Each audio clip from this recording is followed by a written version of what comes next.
Alright, let's talk about it. I was holding off on covering this because I wanted to establish the narrative arc of how we got here first.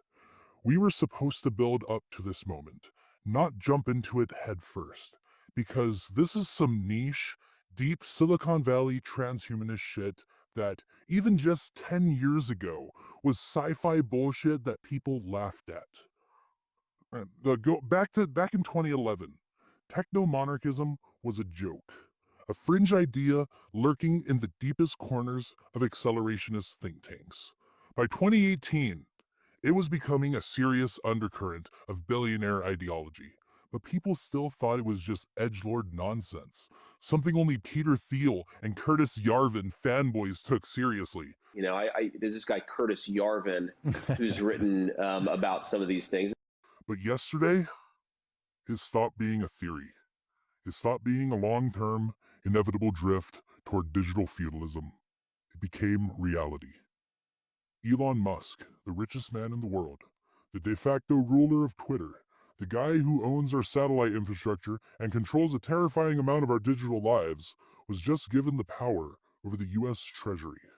Not on some economic advisor bullshit title, not on some quiet backroom influence operation, but in a way that makes his power inside the government functionally untouchable. No disclosure requirements, no oversight, no checks, no balances.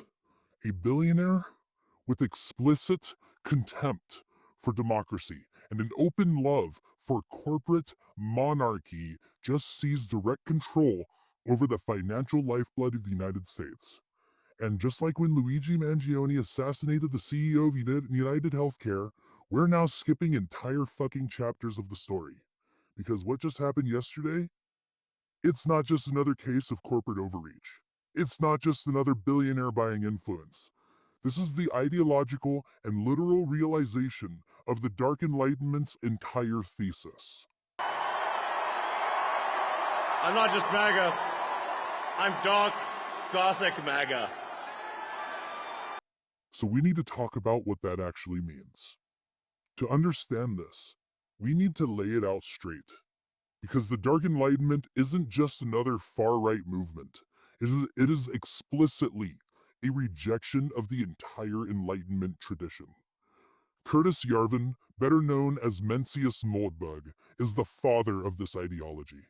His core belief? That the American experiment has failed. That democracy is inherently flawed. That rationalism and liberal governance are weaknesses. And that we need to return to monarchy, but this time with CEO God Kings. I want you to let that sink in.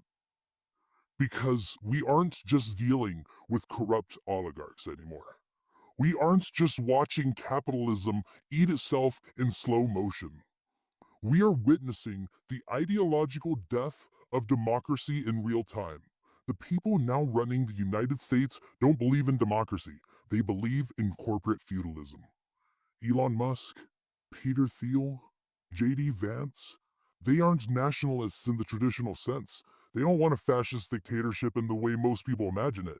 They want something far older, far more insidious. They want to turn back the clock to a time when power was absolute, hereditary, and unchecked. But now, instead of kings and emperors, they want technocrats and billionaires. Instead of aristocrats ruling by divine right, they want a corporate elite ruling by algorithmic efficiency.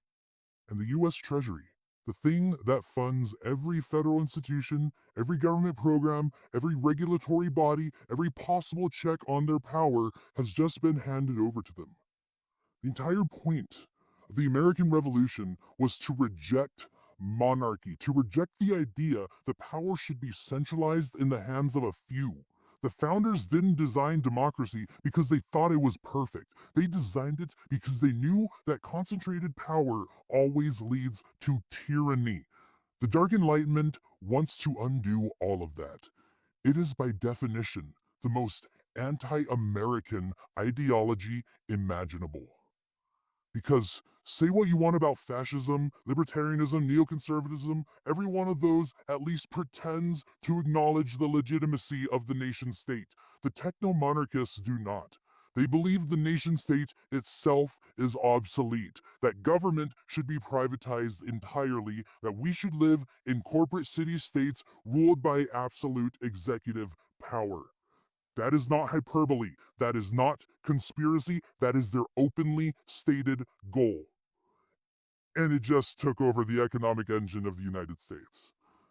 I'm still processing this because even I didn't think they'd move this fast. I knew we were heading there. I knew this was the end game, but this just happened yesterday. We are officially in uncharted territory. The only thing standing between us and a full consolidation of corporate monarchy is their incompetence. The next 2 years will determine if we even make it to 2026 with the ability to retake Congress, because if we don't, this coup becomes permanent. So buckle the fuck up, because this is not business as usual. This is the moment where we either wake up and fight back, or we watch as the last remnants of democracy are dissolved by a billionaire ruling class that believes they are above nations entirely. I need you to understand what this means. And I need you to understand why we have to resist it.